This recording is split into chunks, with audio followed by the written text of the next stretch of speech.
Okay. Hello, my name is Carmen Medina, and I am one of the presenters on this course. Hi, I'm Dr. Roslyn Billy, and I'm also the other presenter on this course. We have two objectives today. First of all, to develop an understanding of how to build an online course, and secondly, and more specifically, how to design and how to plan a blended learning course. It is well known that for current generations of students, it is increasingly harder for them to just sit through lectures and take notes. As a matter of fact, due to the amounts of information available, it seems rather recurrent to put students through traditional style lectures.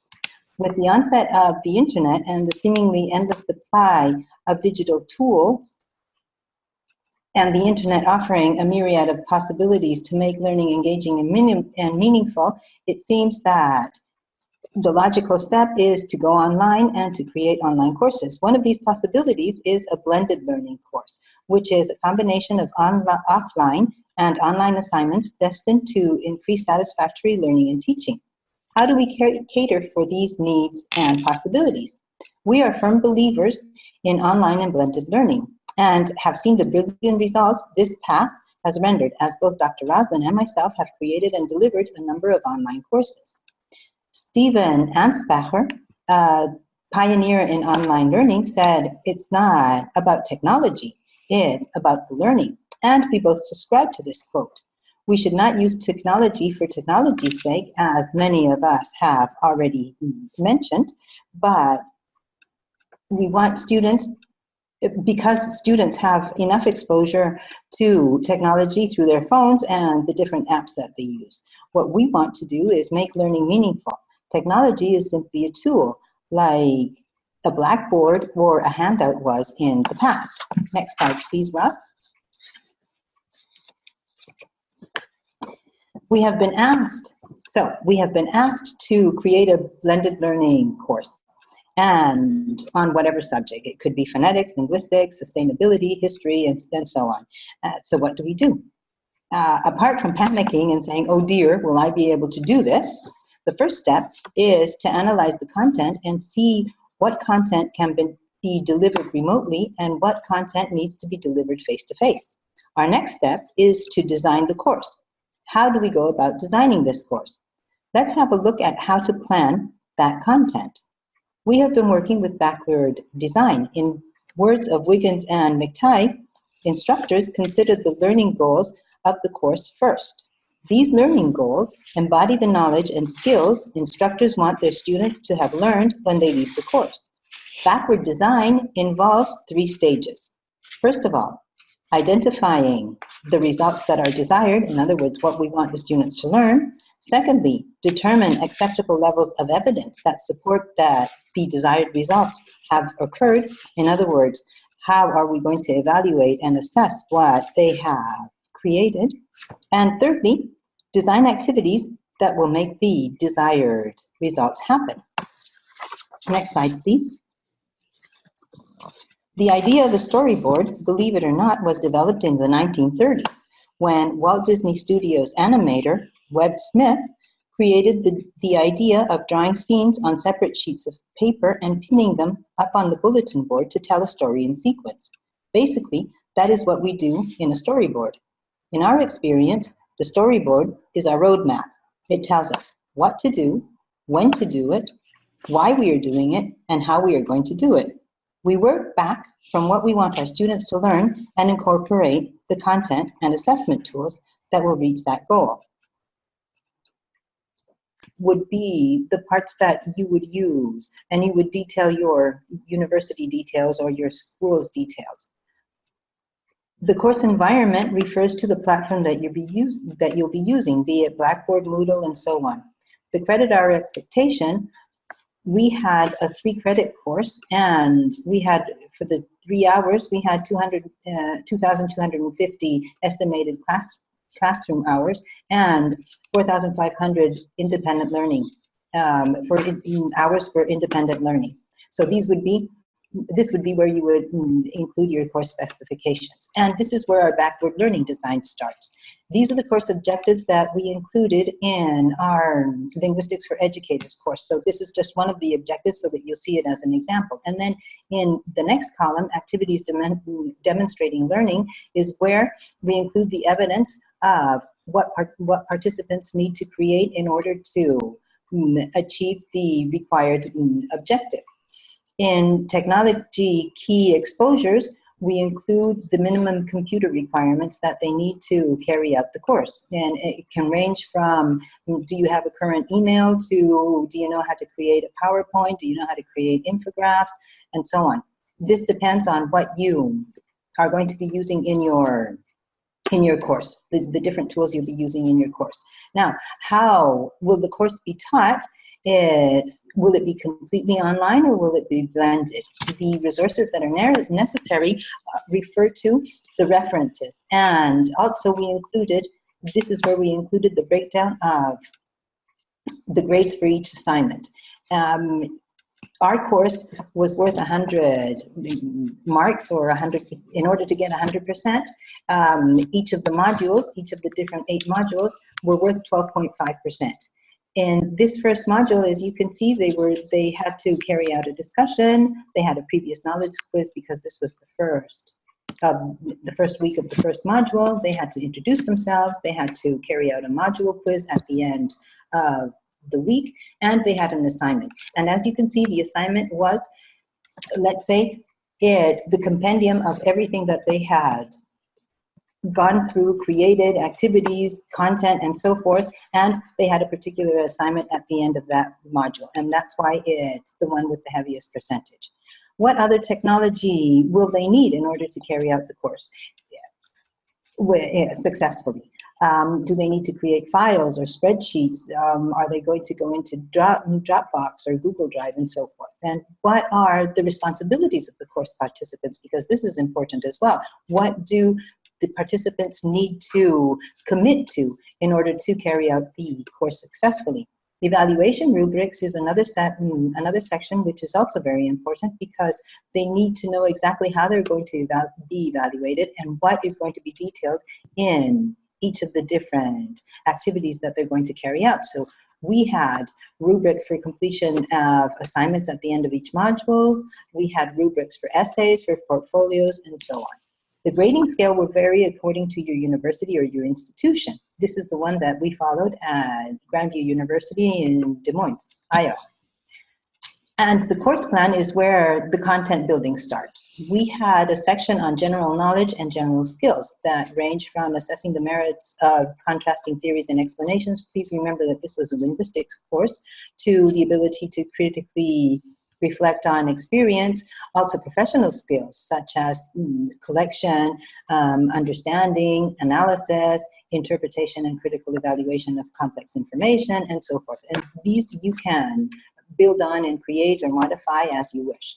And now is where we start with our lessons and our true content. Okay, so for each module or each week, we have our learning outcomes. That is what we want the students to be able to do at the end of that week and at the end of going through the content. Then we have the assessment activities. In other words, what do they have to do in order to fulfill those learning outcomes? And then we have the content and the procedures, and extra helpful resources for people that either have gone through the content and want more, or to cater for special needs and people that might have learning disabilities or need more time, more information, and so forth. Okay, Ross, can we go back to the PowerPoint? Go. Okay. A study by Chen and Chow, 2016, reported that students' learning styles were significantly related to online participation, and that online participation in networked learning and materials development was significantly related to their learning achievement and course satisfaction. And that online participation in networked learning and materials development was significantly related to their learning achievement and course satisfaction.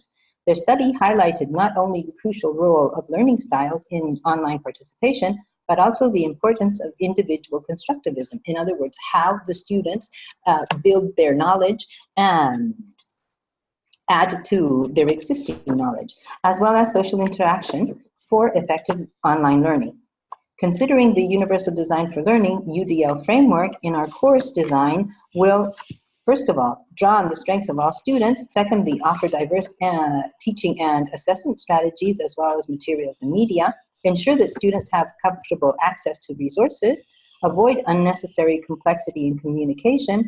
And provide a safe, caring, engaging, inclusive, and respectful learning environment for all students. Roslyn, would you like to take over here? Yes. So when we talk about universal design for learning and the course design, we're talking about taking away all the learning barriers from your course so that all your participants can have complete access to the learning content that you're teaching. To follow the universal design framework, there are definitely 4 principles that need to be followed. 3 are listed on the slide, and the 4th one I'll discuss in a second and why the 4th one isn't included. The first principle is provide multiple means of engagement. And what that means, it means that when you're designing your course, that you provide multiple ways for your students to express and engage in learning. So that could be through any of your course content. It could be videos, it could be lectures, it could be writing and reading assignments. You are engaging and motivating your students to various means of engagement. The second principle is called provide multiple means of representation.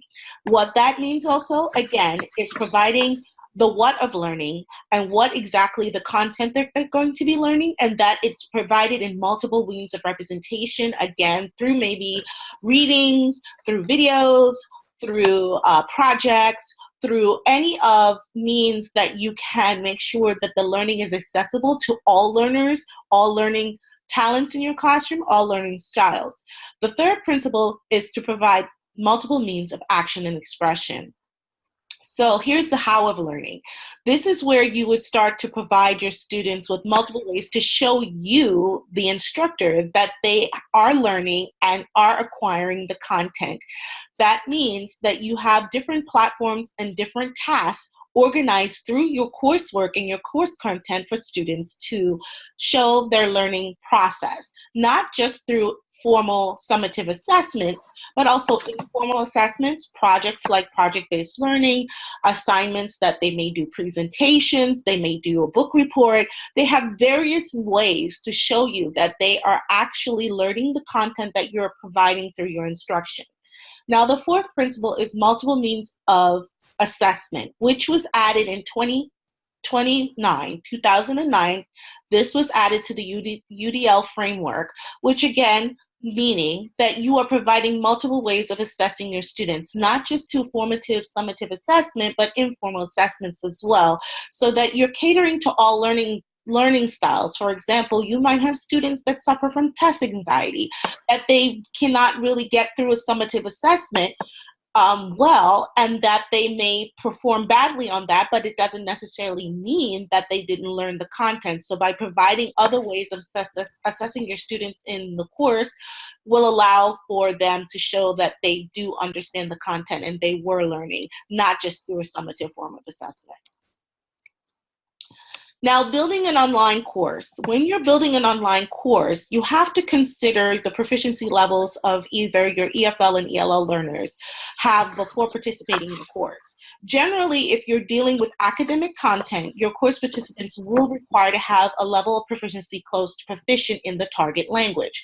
Now, the reasoning and the rationale behind that is if you're dealing with an academic course with academic language and academic content, you would have to have a level of proficiency in that target language in order to follow that content that's being taught. Now, with that being said, if you have a course that you're teaching a world language or a foreign language, you really don't need to have a level of proficiency in that target language because the students are learning through an online environment that particular target language. Now, building a blended learning environment is generally defined as a 50-50. 50 meaning 50% being face-to-face and 50% being online. Now, in reality, that isn't always the case.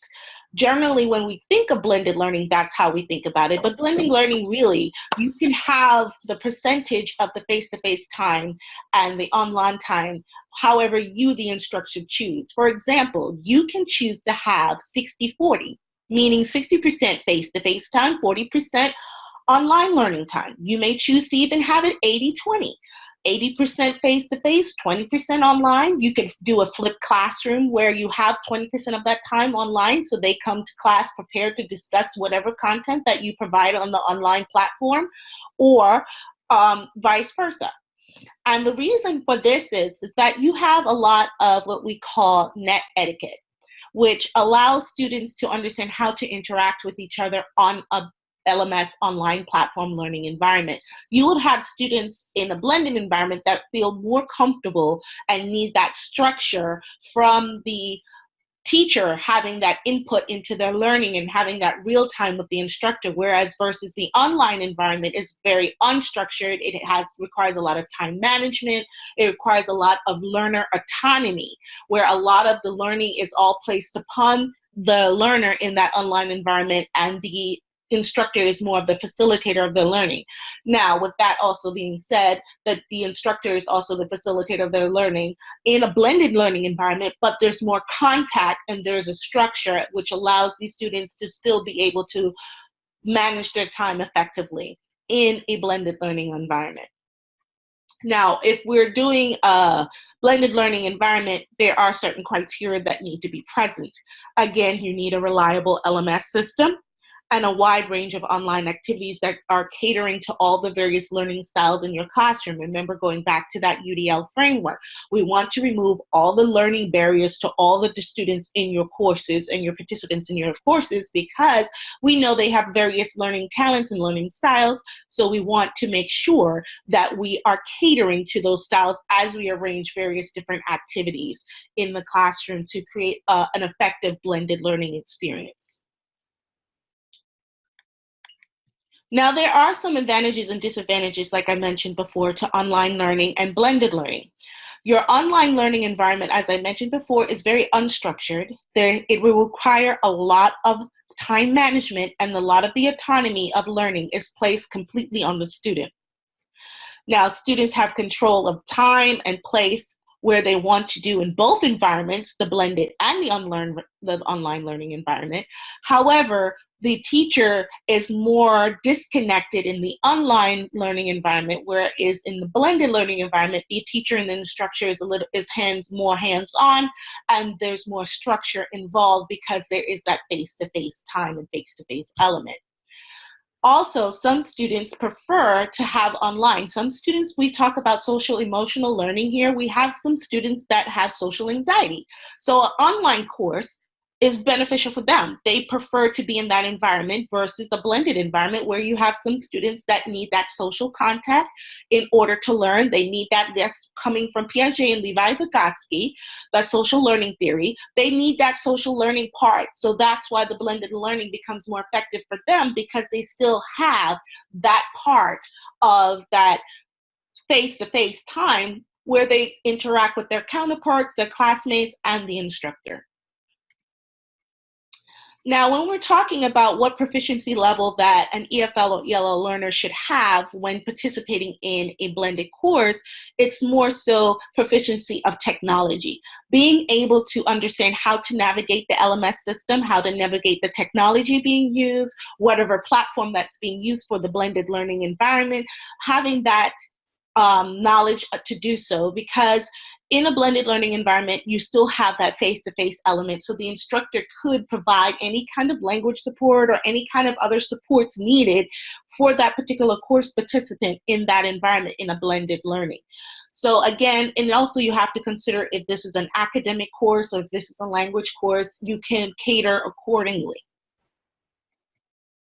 Now at this time, we open up the floor for any questions that you may have. We'll be more than welcome to answer any questions that you have. We got 3 questions that I remember. The first one was, we created a course that was not within the school environment, and I replied that we had, that we were just finishing a 5-week course through Electronic Village Online. It was called Basic Linguistics for English Language Teachers. It was a 5-week course, and it was basically a condensed version of Linguistics for Educators. And the objective of the course was to share best practices, review aspects of linguistics. And Raz, when we were inquired about the particulars of the course, you spoke about PLC. Okay, yes. So our particulars about the course, because we had so many participants from all over the world, basically, what that did in that course was create a professional learning community. So not were the students and participants of the course just learning the content that we provided, it was they were learning from each other. They were learning and sharing information and content and showing and expressing how they were applying the new content that they learned in their classrooms. So they were all learning from each other, not just from the instructors and not just from the content that was provided, which created an effective PLC, professional learning community. Okay, I think that's all. Thank you very much for having joined us. And we have included our Gmails, and in case anybody wants to contact us. Yes, and we're more than happy to answer any questions that you may have at any time, so please feel free to contact us at any time. Thank you. Thank you. Bye. Bye.